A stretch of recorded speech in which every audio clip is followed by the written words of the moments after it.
ওই যে বেদুনের কথা বলেছিলাম, ওই সাপ যখন রসুলের সাক্ষী দিয়ে দিল, রসুলের সাক্ষী দেওয়ার সঙ্গে সঙ্গে বেদুন আশ্চর্য হয়ে গেল। এবার বেদুন সঙ্গে সঙ্গে চিৎকার করে ডাক দিয়ে বলেন, ও নবীজি, আমি অন্যায় করেছি, অপরাধ করেছি, আমি ভুল করেছি, আমি এক্ষণে তওবা করে আপনার কাছে কালেমা শাহাদাত গ্রহণ করলাম। আল্লাহ নবী সঙ্গে সঙ্গে বেদুনকে কালেমা শাহাদাত গ্রহণ করলেন। আশহাদু আল্লাহ ইলাহা ইল্লাল্লাহু ওয়া আশহাদু আন্না মুহাম্মাদান আবদুহু ওয়া রাসূলুহু। কালেমা শাহাদাত গ্রহণ করে নিলেন। বেদুন, সালেম গোত্রের বেদুনের বুকটা টান হয়ে গেল। হৃদয়ের মধ্যে আলাদা একটা শক্তি সঞ্চয় হলো। ইমানি তেজ বলিয়ান হয়ে গেল, ইমানের শক্তিতে বলিয়ান হয়ে গেল। এবার কালেমা শাহাদাত পড়ে যখন চলে গেলেন বাড়ির দিকে, পথের মধ্যে দেখে প্রায় 1000 শত্রু বাহিনী আল্লাহর নবীর দিকে যুদ্ধ করার জন্য আসতেছে, আল্লাহর নবীর বিরুদ্ধে যুদ্ধ করার জন্য আসতেছে। যখন বনু সালেম গোত্রের বেদুনের সঙ্গে দেখা হলো, এবার বেদুন ডাক দিয়ে বলছে, তোমরা এতগুলো সৈন্য বাহিনী কোথায় যাও? বলতেছে, শুনছি মুহাম্মদ নামের একজন ব্যক্তি আছে, নতুন ধর্মের দাবি করে, নতুন নবীর দাবি করে, আমরা তার বিরুদ্ধে যুদ্ধ করার জন্য যাচ্ছি। এই কথা যখন 1000 সৈন্য বাহিনীর জবান থেকে বাইর হলো, সঙ্গে সঙ্গে বেদুন এবার বুকটা টান করে দিয়া ইমানের শক্তি নিয়ে চিৎকার করে তাদের সামনে বলল, লা ইলাহা ইল্লাল্লাহু মুহাম্মাদুর রাসূলুল্লাহ।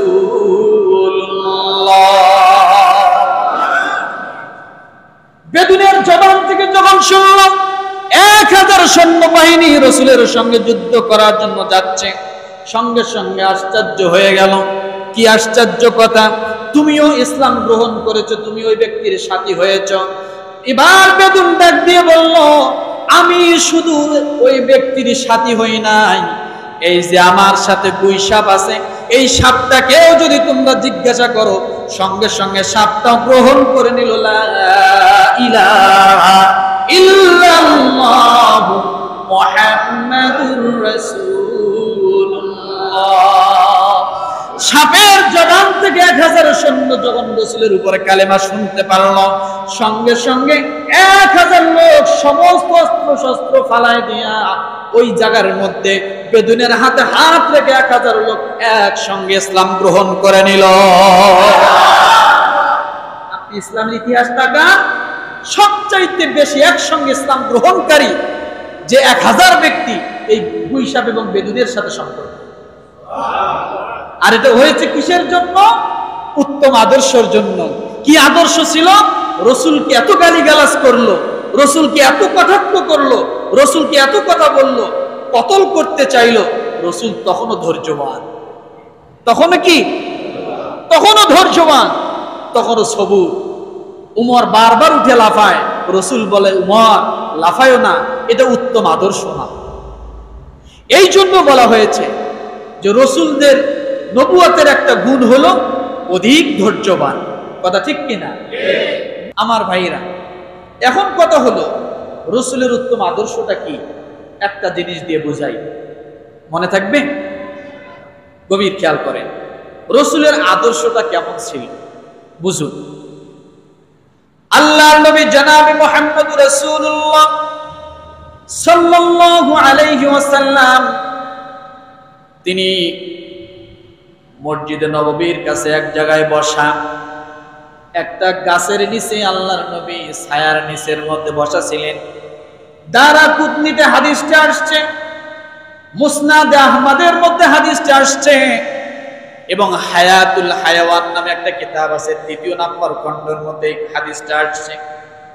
আল্লাহর নবী জনাবে মুহাম্মদুর রাসূলুল্লাহ সাল্লাল্লাহু আলাইহি ওয়াসাল্লাম একটা গাছের ছায়ার নিচে বসে সাহাবায়ে কেরামদেরকে নিয়ে আল্লাহ এবং আল্লাহ রাসূল আল্লাহর দ্বীনের বড়ত্বর কথাগুলো তাদের কাছে বোঝাচ্ছেন, দ্বীনের কথা তালিম দিচ্ছেন। এমন সময় ওই দলের পাশ দিয়ে, আল্লাহর নবীর পাশ দিয়ে বনু সালাম নামের এক গোত্রের একজন ব্যক্তি আল্লাহর নবীর পাশ দিয়ে যাচ্ছেন। সাহাবায়ে কেরাম সেখানে বসেন। ওই জায়গায় হযরত উমর রাদিয়াল্লাহু তাআলা আনহু বসা ছিলেন। ওই বনু সালাম গোত্রের বেদুন লোকটা, গ্রাম্য লোকটা সাহাবায়ে কেরামের নিকটে এসে বলছেন, ও সাহাবীরা, তোমরা এখানে বসে বসে কি করো? কাকে নিয়ে তোমরা গোল হয়ে বসে আছো? কার বিষয়ে তোমরা আলোচনা করছো? এবার সাহাবীরা ডাক দিয়ে বলেন, আমাদের মাঝে আমাদের উত্তম আদর্শ আল্লাহর নবী উপস্থিত রয়েছেন, তার মুখের জবানের কথাগুলো আমরা শুনে শুনে আমাদের জীবনটাকে আদর্শবান বানাচ্ছি। বলেন সুবহানাল্লাহ। আদর্শ শব্দের অর্থটা কি? আদর্শ শব্দের অর্থ হলো যার কথা এবং কাজ দেখে অন্য একজন মানুষ সমাজে ভালো পথে যায় এবং অন্য একজন মানুষ তাকে তার কথা এবং কাজগুলোকে অনুসরণ করে সোনার মানুষে পরিণত হয়, আখিরাতমুখী হয়, জাহান্নাম থেকে মুক্তি পেয়ে জান্নাতীওয়ালা হয়। এই রকম আদর্শ যদি কারো ভিতরে থাকে, এই রকম গুণ যদি কোনো ব্যক্তির কাছে থাকে, সেই ব্যক্তির গুণকে আদর্শ বলা হয়। বুঝাইতে পারছি? এমন একজন ব্যক্তিকে আপনি দাঁড় করান, যে ব্যক্তিকে দেখলে আপনার আল্লাহর কথা মনে পড়ে, যে ব্যক্তিকে দেখলে আপনার আখিরাতের কথা মনে পড়ে, যে ব্যক্তিকে দেখলে আপনার দুনিয়ামুখী হতে দূরে সরে আখিরাতমুখী হতে সহজ হয়, যে ব্যক্তিকে দেখলে আল্লাহ জিকিরের কথা মনে হয়, এমন একজন ব্যক্তি, যে ব্যক্তিকে দেখলে সমাজ সুন্দর হয়, তার কথায় সমাজ ভালো হয়, এমন একজন ব্যক্তি যদি আপনার সমাজে থাকে, জানবেন সে ব্যক্তি কি? আদর্শবান। সে ব্যক্তি কি? এটাই বলে উত্তম আদর্শ, যাকে দেখে একজন মানুষ ভালো পথে আসে। সোজা কথা, যাকে দেখে একজন মানুষ কি হয়? ভালো পথে আসে। অবশ্যই জানবেন ওই ব্যক্তির উত্তম কোনো আদর্শ আছে। যার কোনো আদর্শ নাই, আছে জবানে কিন্তু বাস্তবতায় নাই, ওই ব্যক্তি হাজারো চিল্লেলেও তার কথায় কোনো কাজ হবে না। এমন আদর্শ প্রায় রাজনীতিবিদদের আছে। মঞ্চে যখন ওঠে, মাইক যখন পায়, লেকচারের অভাব নাই, চোর চোরকে ধরতে বলে, অথচ নিজে অনেক বড় এক কুমির চোর বসে আছে। এগুলো রাজনীতিবিদদের ভিতর অনেকটা পাওয়া যায়। বাইরে এক কথা, অর্থাৎ জনসভায় এক কথা, বাস্তবে কি আরেক কথা। আপনি দেখবেন মাইক সামনে পাইলে, মঞ্চ সামনে পাইলে, মিডিয়া সামনে পাইলে নিজের জীবন জনগণের জন্য বিলিয়ে দেয়, কিন্তু ওদিকে আবার ঠিকই জনগণের মাইরে সাফ করে নিজে বাঁচার জন্য। আছে না? দেখেন নাই আপনারা? নাকের পানি, চোখের পানি সব কি একাকার, জনগণের জন্য জীবন দিচ্ছে, কিন্তু জনগণের উল্টা কি মাইরে ছাপ। এইরকম, কিন্তু এদের কোনো আদর্শ নাই। যদিও আমরা ইলেকশনের সময় মিছিল করি, আমার ভাই, তোমার ভাই, অমুক ভাই, অমুক ভাই, অমুক ভাইয়ের চরিত্র ফুলের মতো এত পবিত্র বলার বাইরে, অর্থাৎ ফুলে আছে, ফুল হয়তো দেখতে সুন্দর, পুরা শরীরটা কাটায় ভরা। কথা ঠিক না? এই ব্যক্তির মুখের কথা হয়তো ফুলের মতো হতে পারে, কিন্তু এর পুরো দেহটা শুধু কাটা আর কাটা, খালি মানুষের আঘাত করে, ব্যথা দেয়। আছে না? আমার ভাইরা, সাহাবায়ে কেরাম বেষ্টন হয়ে বসে আছেন। বনু সালাম গোত্রের ব্যক্তি, বেদুন গ্রাম্য মানুষ এসে জিজ্ঞাসা করলেন, তোমরা কাকে গোল করে বসে আছো? ডাক দিয়ে বলেন, আমাদের মাঝে উত্তম আদর্শ আমাদের রাসূল আছেন, আমরা তাকে দেখে তার কথাগুলো শুনে শুনে আমরাও সোনার মানুষে পরিণত হতে চাই। বেদুন ব্যক্তি ডাক দিয়ে বলল, তার নাম কি? বলে, তার নাম মুহাম্মদ। এই কথা যখনই শুনল, বেদুন চিৎকার করে ডাক দিয়ে বলল, এই মানুষটা কতই না পাপিষ্ট, এই মানুষটাকে কোন মা জন্মগ্রহণ করছে জানি না, সেই মায়ের কপাল না কতই না খারাপ। এই মানুষটা সমাজের মধ্যে বিশৃঙ্খলা সৃষ্টি করতেছে। সে ইলাকে বাদ দিয়া, দুনিয়ার দেবদেবী মূর্তি পূজাকে বাদ দিয়ে সে কোন আল্লাহর দিকে জানি ডাকতেছে। আমার এর মুখ দেখার আগে যেন আমার মরণ হওয়াটাই ভালো ছিল। আমি কেন এর মুখ দেখলাম? এর মুখ দেখার আগে এই জন্য আমার মৃত্যু হতো, এটাই আমার জন্য ভালো কাম্য। বলেন নাউজুবিল্লাহ। কি বলছে বলেন তো? আমি কার মুখ দেখলাম? এ যে মায়ের পেটে জন্মগ্রহণ করছে, ওই মা কতই না দুর্ভাগা। বেদুন ব্যক্তি, বনু সালাম গোত্রের ব্যক্তি এগুলো বলে ফেলল। আমি যদি এই ব্যক্তিকে কোনোদিন একাই পেতাম, একে দুনিয়া থেকে কতল করতাম, দুনিয়া থেকে শেষ করে দিতাম। এই ব্যক্তিকে আমি কোনোদিন তাকে জীবিত রাখতাম না। আল্লাহর নবী সব কথাগুলো কান দিয়ে শোনে, চোখ দিয়ে সলো সলো করে ব্যক্তির দিকে তাকিয়ে আছে। ব্যক্তি যা বলে আল্লাহ নবী সব শুনতেছেন, কিন্তু নবীজি মুখটা মলিন করেন না, নবীজি মনটা খারাপ করেন না, নবীজি মুস্কি মুস্কি হাসে। সুবহানাল্লাহ বলবেন। নবীজি মুস্কি মুস্কি হাসে ব্যক্তির কথাটা শুনে। ওই দলের মধ্যে ছিল হযরত উমর রাদিয়াল্লাহু তাআলা আনহু। চোখগুলো বড় বড় হয়ে গেল, চোখগুলো লাল টকটকে হয়ে গেল। সাহাবায়ে কেরাম সকলের শরীরের লোমগুলো দাঁড়িয়ে গেল। কি কথা বলে রে? আমার রাসূলের সামনে এত বড় অপমান, এত বড় কথা! যে ব্যক্তি রাসূলকে একাই ফেলে মেরে ফেলতো, যে ব্যক্তির মা কত হতভাগা, তাকে জন্ম দিয়েছে, এই কথা বলল। এত খারাপ খারাপ কথাগুলো বলল। সব সাহাবায়ে কেরাম রক্ত টকবক করে হযরত উমর রাদিয়াল্লাহু তাআলা আনহু আল্লাহ নবীকে ডাক দিয়ে বলে, নবীজি আপনি একটা বার অনুমতি দেন, একে আমি দুনিয়া থেকে শেষ করে দেই, মাথা থেকে গর্দানটা আমি আলাদা করে দেই। নবীজি এত বড় বেয়াদবিমূলক কথা বলছে, আপনি নবী মুস্কি হাসেন। আল্লাহ নবী ডাক দিয়ে বলেন, উমর ধৈর্য হারায়ো না, তুমি না আমার আদর্শ, তুমি না ধারণ করতে চাও আমার আদর্শ, না তুমি বাস্তবায়ন করতে চাও। উমর মনে রাখো, অধৈর্যবান ব্যক্তিকে আমার আল্লাহ কোনদিন নবী বানান না। কি বানান না? জোরে বলেন। অধৈর্যবান ব্যক্তিকে আমার আল্লাহ কোনদিন নবী বানান না। ও উমর, ধৈর্য ধারণ করো। আমার আদর্শ যদি তোমরা গ্রহণ করতে চাও, আমার রাসূলের কাজগুলো তোমরা অনুসরণ করো, আমি যা করি তা তোমরা খেয়াল করো, তাহলে তোমরা উত্তম আদর্শবান হয়ে যাইবা। হযরত উমর রাদিয়াল্লাহু তাআলা আনহু কোন কথাই মানতেছেন না। আল্লাহর নবীকে ডাক দিয়ে বলেন, নবীজি এত বড় কথা! আমরা সাহাবায়ে কেরাম সামনে থাকতে আল্লাহর নবী ডাক দিয়ে বললেন, ও উমর ধৈর্য ধারণ করো, তুমি এক্ষণে বসো। হযরত উমর রাদিয়াল্লাহু তাআলা আনহু যখন বসলেন, ওই বেদুন ব্যক্তি, বনু সালাম গোত্রের ব্যক্তি সব কিছু দেখতেছেন, কিন্তু ব্যক্তিটা ওখান থেকে আর যায় না। আল্লাহর নবীর সামনে দাঁড়িয়ে গেলেন, দাঁড়িয়ে ডাক দিয়ে বলেন, ও মুহাম্মদ তুমি কি নবী দাবি করো? বলে, হ্যাঁ আমি অবশ্যই নবী দাবি করি।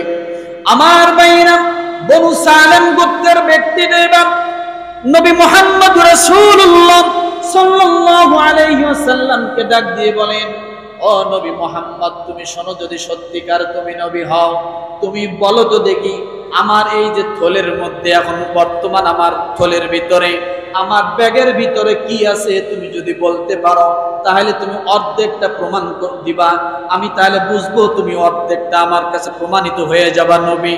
এই কথা যখন বললেন, আল্লাহ নবী ডাক দিয়ে বলেন, বনু সালাম গোত্রের বেদুন তুমি আশ্চর্য হয়ো না, তুমি বসে যাও, তোমার জন্য আমি জবাব উত্তর দিচ্ছি। তুমি আমাকে পরীক্ষায় ফেলাইছো, তোমার ব্যাগের মধ্যে কি আছে? আমি যদি বলতে পারি তাহলে তুমি অবশ্যই আমাকে নবী বলে কিছুটা হলেও মেনে নেবা। ও ব্যক্তি তুমি শুনে রাখো, ও বেদুন তুমি শুনে রাখো, এই মুহূর্তে তোমার কাছে যে ব্যাগটা আছে ওই ব্যাগের মধ্যে কি আছে তুমি কি জানো? বলে কি আছে? তুমি শুনে রাখো, ওই ব্যাগের মধ্যে একটা গুইসাপ, আমার আল্লাহ তাআলার প্রাণী তোমার ব্যাগের মধ্যে কি আছে? কি আছে? কি আছে? আমার ভাইরা, বেদুন চমকে গেল। এই ব্যক্তি তো গুইসাপকে দেখে নাই, কিন্তু ব্যক্তি গুইসাপের কথা কেমনে বলে দিল? আমার নবী ডাক দিয়ে বলেন, বেদুন রে, আমি কেমন নবী তুমি শুনে রাখো, তোমার ব্যাগটা তুমি এখানে নামাও। যখন ব্যাগটা নামাইলেন, আমার আল্লাহর হাবিব ডাক দিয়ে বলেন, গুইসাপ, তোমার পরিচয় বেদুনের কাছে জানা দাও। আগামীকাল বলেন, ও গুইসাপ, তোমার পরিচয় জানা দাও। গুইসাপের জবান সঙ্গে সঙ্গে খুলে গেল, সঙ্গে সঙ্গে বেদুনের সামনে পড়ে নিল, লা ইলাহা ইল্লাল্লাহু মুহাম্মাদুর রাসূলুল্লাহ। আল্লাহু আকবার। বেদুন থমকে গেল। আশ্চর্য কথা, আমি মানুষ, আমি মুহাম্মদকে চিনি না, আর একটা গুইসাপ আমার রাসূলের উপর কালেমা পড়ে দিল। আল্লাহ নবী ডাক দিয়ে বলেন, গুইসাপ, তুমি তোমার বিস্তারিত পরিচয় দিয়ে দাও। গুইসাপ সঙ্গে সঙ্গে আল্লাহর হাবিবকে ডাক দিয়ে বলেন, নবীজি, যে আল্লাহ আমাকে সৃষ্টি করেছে, যে আল্লাহ আপনাকে রাসূল বানিয়েছেন, আপনি শুধু মানুষের জন্য রাসূল না, ওয়া আরসালনাকা ইল্লা রাহমাতাল লিল আলামিন। আপনি শুধু মানুষের জন্য রাসূল না, এই দুনিয়ার জমিনে নয়, আরশের নিচ থেকে নিয়ে শুরু করে তামাম দুনিয়া পর্যন্ত ওই আরশের যে কুরসি রয়েছে, ওই কুরসিটা যে আল্লাহ কুরসির মালিক, ওই কুরসির নবীও হলেন আপনি। ও নবীজি, আমার আল্লাহ তাআলা যত জায়গার আল্লাহ, আপনি তত জায়গার নবী হিসেবে আমার আল্লাহ আপনাকে দুনিয়াতে পাঠিয়েছে। আপনি তো আমার নবী, শুধু আমারই না, আপনি শুধু মানুষের না, তামাম দুনিয়ার সমস্ত মানুষের জন্য আপনি নবী, তামাম দুনিয়ার সমস্ত মাখলুকাতের নবী। আপনি আসমানের নবী, আপনি জমিনের নবী, আপনি সমস্ত কুল কায়নাতের নবী। ওয়ামা আরসালনাকা ইল্লা রাহমাতাল লিল আলামিন। আমার আল্লাহ তাআলা তার প্রশংসার ক্ষেত্রে বলেছেন, আলহামদুলিল্লাহি রাব্বিল আলামিন। আর আমার রাসূলের প্রশংসার ক্ষেত্রে আমার আল্লাহ ডাক দিয়ে বললেন, রাসূল গো, আমি আল্লাহ তাআলা আপনাকে তামাম দুনিয়ার রহমত বানিয়ে, বহু জগতের রহমত বানিয়ে প্রেরণ করে দিলাম। কেমন নবী! গুইসাপের জবান থেকে যখন এই কথা শুনলেন, বেদুন আশ্চর্য হয়ে গেল। গুইসাপ মুহাম্মদকে চেনে, কিন্তু আমি মানুষ হয়ে মুহাম্মদকে চিনলাম না।